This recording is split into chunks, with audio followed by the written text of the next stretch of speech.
오늘 이 중고등부 우리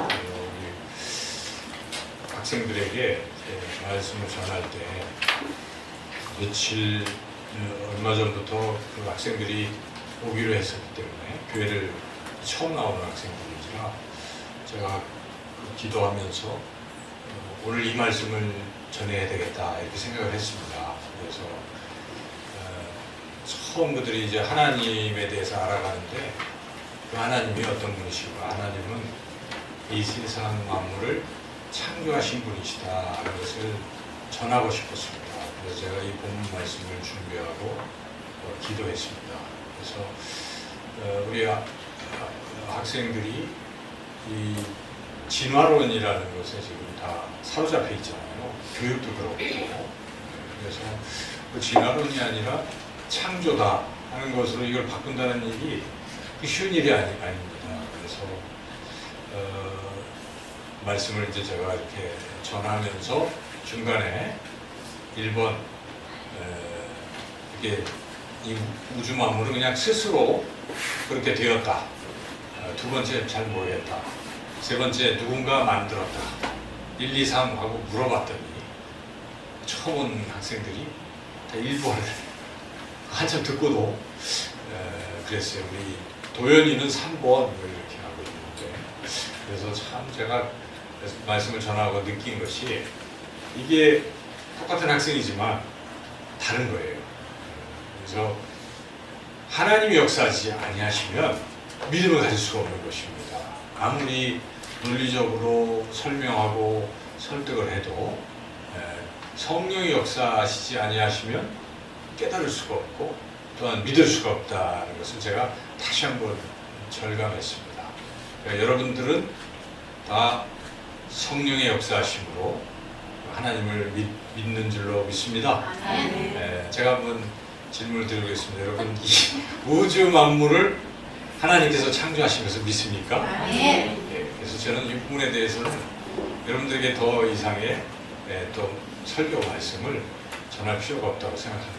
그래서 오늘 말씀 가운데 우리가 그렇다면 하나님께서는 왜 이 우주 만물을 창조하셨을까 하는 그 하나님이 창조하신 목적, 이유에 대해서 우리가 함께 은혜를 나누기를 원합니다. 여러분 하나님께서 왜 우리를 만드셨습니까? 특별히 왜 우리 사람을 만드셨을까요? 성경에 보면 가장 중요한 것은 무엇입니까? 하나님은 하나님의 영광을 받으시오. 또 하나님을 찬송케 하려고 우리를 만드셨다고 그렇게 이사야서 43장에서 분명하게 말씀하고 있습니다. 43장 7절에서는 이렇게 말씀하십니다. 내 이름으로 불려지는 모든 자 곧 내가 내 영광을 위하여 창조한 자를 보게 하라. 내 영광을 위하여 창조했다라고 성경 분명하게 말씀하고 있습니다. 그리고 그 뒤에 바로 이어지는 말씀 가운데 43장 21절에서는 또 이렇게 말씀하고 있습니다. 이 백성은 내가 나를 위하여 지었나니 나를 찬송하게 하려 함이니라. 그렇습니다. 여러분 하나님께서 우리를 만드신 제1목적은 무엇입니까? 영광을 받으시오. 그리고 하나님을 늘 높이고 찬송케 하려고 만드신 줄로 믿습니다.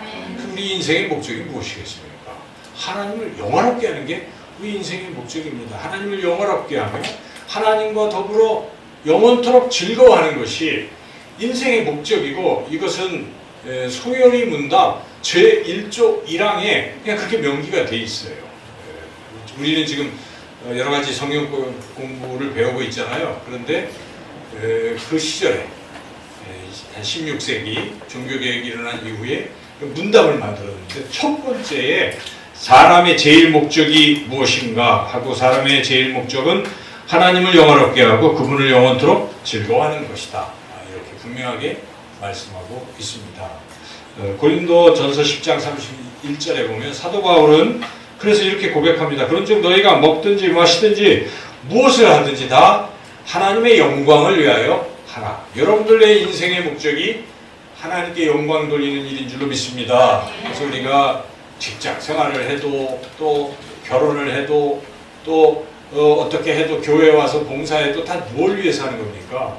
하나님의 영광을 위해서 하는 것입니다. 자기의 영광을 위해서 하는 사람은 아마 없죠? 여러분 그렇지 않잖아요? 다 하나님의 영광을 위해서 한다는 것이죠. 우리가 그래서 항상 이 부분을 생각하면서 나는 하나님께서 지으신 피조물인데 하나님 나를 지으실 때 영광 받기를 그렇게 원하신다는 것을 잊지 마시고 항상 하나님께 영광을 돌리는 그런 삶을 살아야 합니다. 그런데 하나님을 영화롭게 하는 것에 가장 중요한 게 무엇이겠습니까? 예배인 줄로 믿습니다. 예배만큼 하나님을 영화롭게 하는 시간이 없습니다. 물론 우리의 삶으로, 우리의 행위로 하나님을 높일 수도 있지만 그게 참 인간이 부족합니다. 그렇지 않습니까? 우리가 살아가면서 우리의 행위가 정말 하나님께 영광을 돌리는 행위가 됐으면 좋겠지만 살면서 그렇지 못할 때도 많습니다. 그러나 예배 자체는 그 자체가 하나님께 영광을 돌리는 것이기 때문에 어찌 보면 우리의 일주일을 살아가면서 가장 잘한 시간, 가장 중요한 시간이 무엇이겠습니까? 예배의 시간입니다. 여러분 예배를 잘 드리는 것, 예배에 성공하는 사람이 인생에 성공하는 사람입니다. 왜냐하면 하나님을 영화롭게 했기 때문에 그렇다는 것입니다. 찬양의 시간 너무나 귀한 시간입니다. 그래서 이 찬양의 시간에 마음을 합해요. 임마누엘 찬양대만 하는 게 아닙니다. 우리는 찬양을 드릴 때 마음을 같이 합해서 같이 올려드리면 되는 거예요. 그래서 예배를 그렇게 우리가 정성껏 드리면 하나님을 영화롭게 하는 것이고 하나님이 매우 기뻐하신다는 사실입니다. 두 번째로 하나님은 왜 우리를 만드셨을까요? 그것은 하나님께서 하시는 일을 우리에게 대신 시키시려고 만드신 것입니다. 하나님이 어떤 일을 하시는데 하나님은 홀로 다 안 하십니다. 하나님의 사람들 통해서 그 일을 이루시기 때문에 하나님이 우리를 만드신 목적, 두 번째 목적은 우리에게 하나님의 일을 하게 하시기 위해서 하는 것입니다. 오늘 우리가 읽었던 본문 가운데 28절 말씀을 우리가 같이 한번 읽어보겠습니다. 28절 시작. 하나님이 그들에게 복을 주시며 하나님이 그들에게 이르시되 생육하고 번성하여 땅에 충만하라. 땅을 정복하라. 바다의 물고기와 하늘의 새와 땅에 움직이는 모든 생물을 다스리라 하십니다. 이 우주 만물을 다스리시는 분은 누구십니까? 하나님이시잖아요. 그런데 하나님께서 그 다스리시는 일을 누구에게 맡기고 있습니까? 사람에게 맡기고 있다는 것입니다. 그러니까 사람을 막 지으시고 하나님의 일을 맡기시는 거예요. 너희가 나를 대신해서 우주 만물을 다스리라. 이게 정말 놀라운 특권이기도 한 것이고 또한 책임이기도 한 것입니다. 우리가 하나님을 대신해서 이 땅에서 할 일이 있습니다. 하나님을 대신해서 하나님이 만드신 이 우주 만물을 다스리는 것이에요. 그런데 여기 다스린다의 뜻은 그냥 내가 난폭하게 이 자연, 동물들을 갈취하고 착취하고 내 마음대로 내가 쓰고 뭐 자연은 훼손돼도 괜찮다 그런 뜻일까요? 아니, 왜냐하면 하나님이 우리 만물을 다스릴 때, 우리를 다스릴 때 어떻게 하십니까? 잘되게 하시잖아요. 그렇죠? 하나님은 잘되게 하시려고 다스리시는 거예요. 그래서 우리가 하나님의 형상을 또 우리가 닮았고 또 하나님의 명령을 받았다면 우리는 자연을 어떻게 대해야 되겠습니까?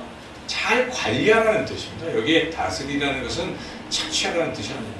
이것을 앞에 있는 정복하라는 말과 연결해서 그동안 서구를 중심으로 이 신학이 잘못 해석을 해서 이 자연을 다 파헤치고 마음대로 써도 된다 해서 지금 오존층이 그렇고 그러잖아요.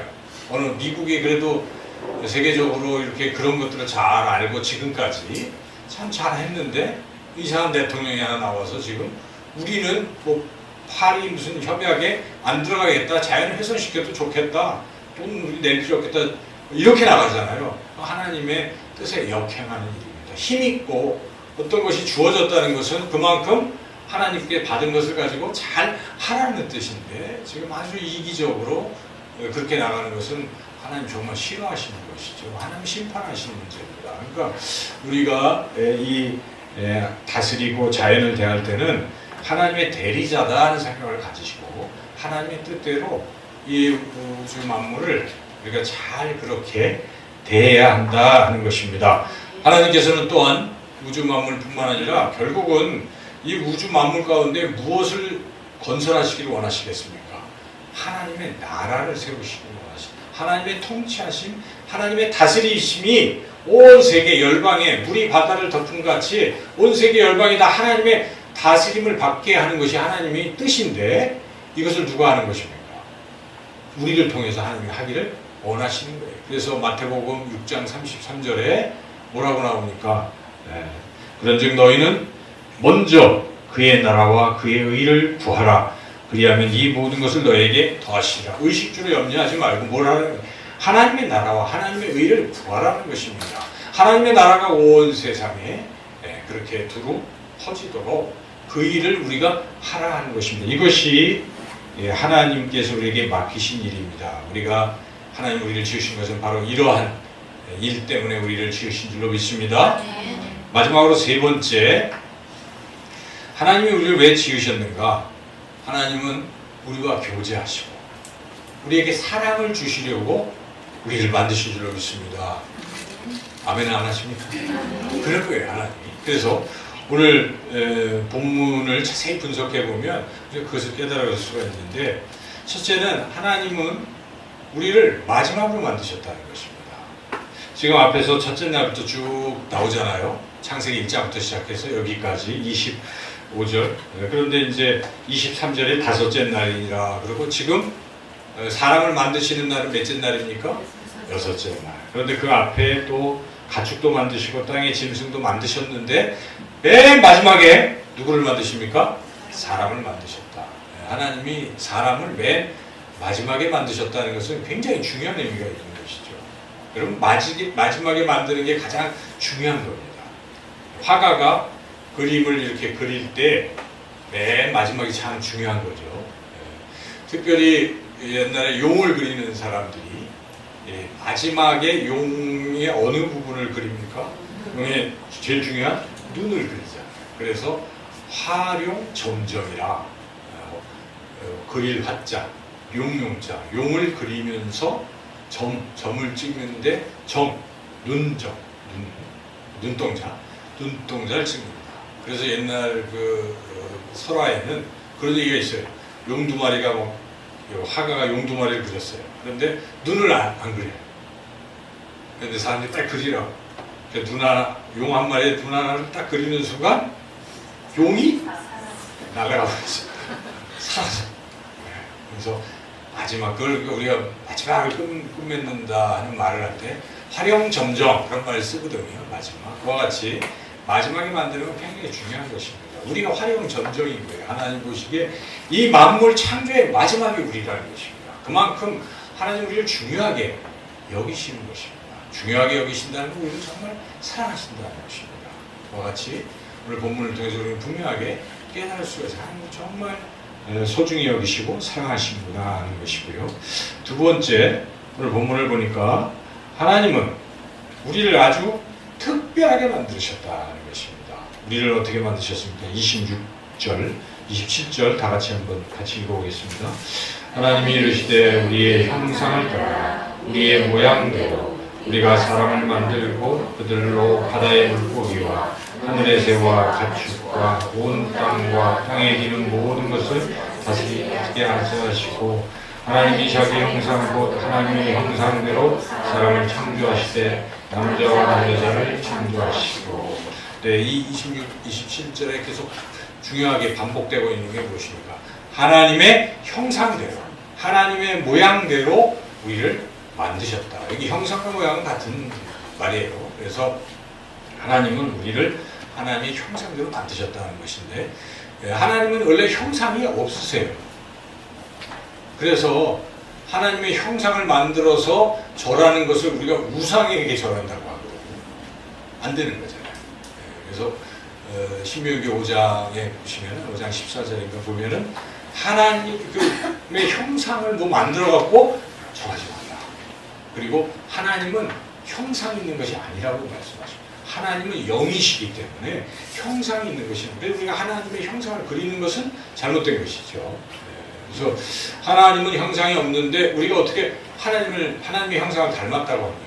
그 뜻은 외모, 이렇게 우리가 보는 이런 육체적인 모습이 아니에요. 닮았다는 것은 뭘 말합니까? 하나님의 마음과 하나님의 성품을 우리가 닮았다는 거. 예를 들면 사랑한다든지 뭐 그런 것 이런 것이 우리가 닮았어요. 하나님. 동물은 안 닮았다는 것입니다. 많은 만물 가운데 유일하게 우리만이 하나님의 그 형상을 닮았다는 사실입니다. 하나님의 형상을 닮았다는 것은 굉장히 중요한 의미가 있습니다. 그것은 하나님을 닮았기 때문에 하나님께서 하나님을 닮은 우리가 뭘 하시겠어요? 교제를 하시는. 닮지 않은 사람과는 교제하기 어렵지만 닮기 때문에. 그래서 하나님이 우리가 교제하시려고 사실은 하나님의 형상대로 만드신 것입니다. 그래서 그런 뜻이 있어요. 그래서 거기에는 하나님이 우리와 교제하기를 원하신다 하는 그러한 뜻이 있고요. 그리고 하나님과 교제하는 이유, 하나님께서 우리가 교제하시는 이유는 또 뭘까요? 사랑을 주시려고 하는 거예요. 여러분 누군가와 교제할 때는 뭐 합니까? 사랑을 받으려고 한다기보다 사랑을 주는 게 진실된 모습 아니겠습니까? 진실하신 하나님, 좋으신 하나님은 우리가 만나기만 하면 뭘 주시겠어요? 그 크신 사랑을 주시는 것입니다. 그러니까 사랑을 베푸시려고 우리를 그렇게 하나님의 형상대로 만드셨다는 것입니다. 또한 하나님의 형상대로 만드셨다는 것은 우리가 하나님과 같이 존귀한 존재라는 것입니다. 그렇죠. 하나님을 닮았으면 얼마나 우리가 존귀한 존재입니까? 여러분 자신을 어떻게 생각하십니까? 내가 때로는 이렇게 저렇게 힘들고 어렵고 내가 죄 가운데 있고 또 부끄럽고 우리가 지난주 금요일 말씀 통해서 우리가 어떤 죄책감도 갖게 되고 내 자신 수치심도 느끼고 나를 초라하게 느끼고 이럴 때도 없지 않지만 이 말씀을 기억하시라는 것입니다. 우리가 누구의 형상대로 만들어졌습니까? 하나님의 형상대로. 그래서 여러분 자신을 존귀하게 여기십시오. 여러분 자신을 이렇게 손을 얹고 자기 얘기하는 거예요. 나는 존귀하다. 나는 존귀하다. 존귀하게 느껴지십니까? 어딜 가도요 당당하십시오. 왜냐하면 나는 하나님의 형상을 닮았기 때문에 주눅들 필요 없습니다. 내가 하나님의 형상을 닮았다. 이게 굉장히 중요한 신앙관이거든요. 사람이 자기를 자꾸 비하시키면요 그게 우울증으로 가는 거거든요. 죄책감이 깊은 원래 모든 것의 시작은 죄책감부터 비롯이 되는데 죄책감은 자기를 미워하는 거거든요. 난 죄인이야 하고 자책하고 뭐 이러다 보면 그게 결국은 수렁에 빠져요. 그리고 우울해져요. 그래서 이거 탈피해야 됩니다. 늘 여러분 하나님은 우리가 그런 걸 원치 않으세요. 안 그렇습니까? 여러분 자녀들이 그렇게 하고 있는 걸 보고 싶습니까? 그런 거 뭐 하나도 없잖아요. 자녀들이 기쁘게 살아가는 걸 원하는 것입니다. 우리 하나님의 자녀입니다. 하나님의 형상을 닮았습니다. 그러면 우리가 정말 존귀하다는 것부터 자존감이라고 하지 않습니까? 스스로 내가 존귀하다 이렇게 느끼고 살아가는 것만큼 중요한 게 없어요. 또한 우리가 한 걸음 더 나아가면 어떻습니까?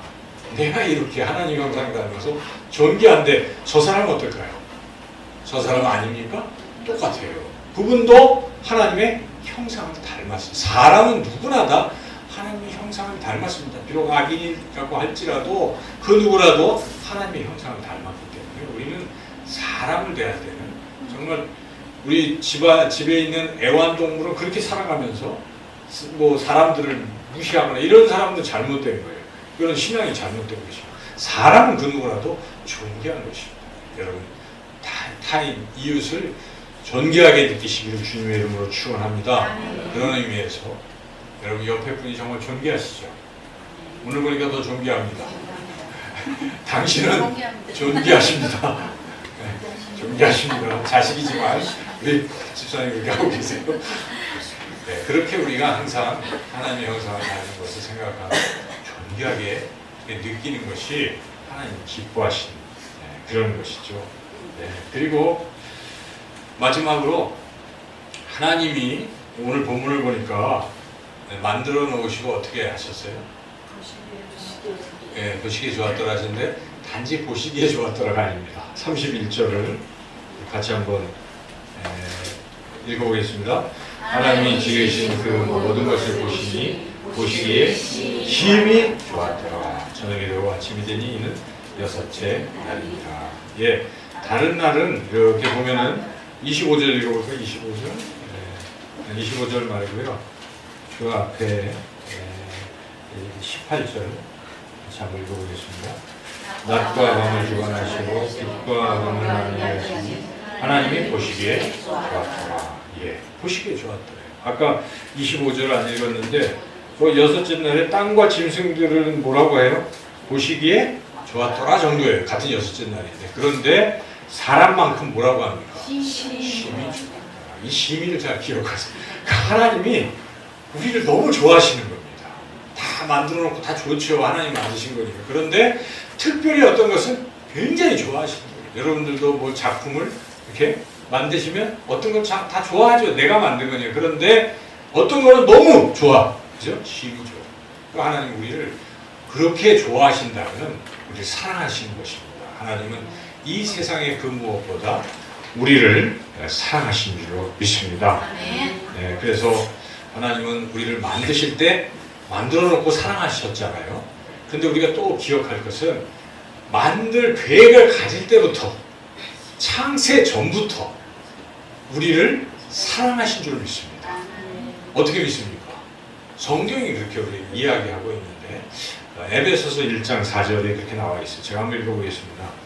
곧 창세전에 그리스도 안에서 우리를 택하사 우리도 사랑 안에서 그 앞에 거룩하고 흠이 없게 하시려고. 창세전에 우리도 사랑 안에서 창세전에 이미 우리를 사랑하신 거예요. 그래서 예수 그리스도 안에서 우리를 거룩하고 흠없는 하나님의 아들로 만드시겠다고 작정하신 것입니다. 그래서 하나님이 우리를 태초부터 시작된 하나님의 사랑이라고 말할 수 있는 것입니다.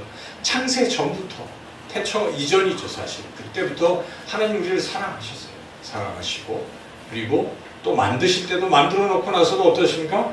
심히도 사랑하시고 그리고 그 위에 인간이 죄를 짓지만 아담과 하와가 곧 범죄하지만 하나님은 포기하지 아니하시고 그 하나님 우리를 또한 사랑하시기에 독생자 예수 그리스도를 이 땅에 보내주시고 우리를 구원해 주신 줄로 믿습니다. 그래서 성경은 우리가 하나님 사랑한 것이 아니고 사랑이 여기 있으니 하나님은 사랑이시라고 말씀하고 있습니다. 하나님이 그냥 하나님 하면 우리는 그냥 사랑이라고 말할 수 있는 것입니다. 누구를 사랑하시는 것입니까? 바로 우리를 사랑하신다는 것입니다. 그래서 여러분 하나님의 사랑이 우리에게 이렇게 나타나셨어요. 하나님이 세상을 이처럼 사랑하사 독생자를 주셨으니 이는 그를 믿는 자마다 멸망하지 않고 영생을 얻게 하려 하십니다. 성경은 하나님이 우리를 얼마나 사랑하신지를 이렇게 증거하고 있습니다. 오늘 우리가 이 하나님이 우리를 만드신 이 가운데서 하나님이 우리를 너무너무 사랑하시고 하나님의 형상대로 우리를 지으신 것을 우리가 깨달았습니다. 여러분 살아가시면서 어떤 순간에도 하나님이 나를 사랑하신다 믿으시기 바랍니다. 나는 하나님의 사랑받기 위해서 태어났음을 믿으시기 바랍니다. 그리고 하나님은 나를 하나님을 닮게 만드셨어요. 그래서 난 참 존귀한 존재인 것입니다. 하나님의 형상을 지닌 존재임을 늘 느끼시고 더 나아가 여러분 주변에 모든 이들도 그렇게 존귀한 사람으로 여기시는 그러한 삶. 그리고 마지막으로 우리는 하나님의 일을 하는 사람들입니다.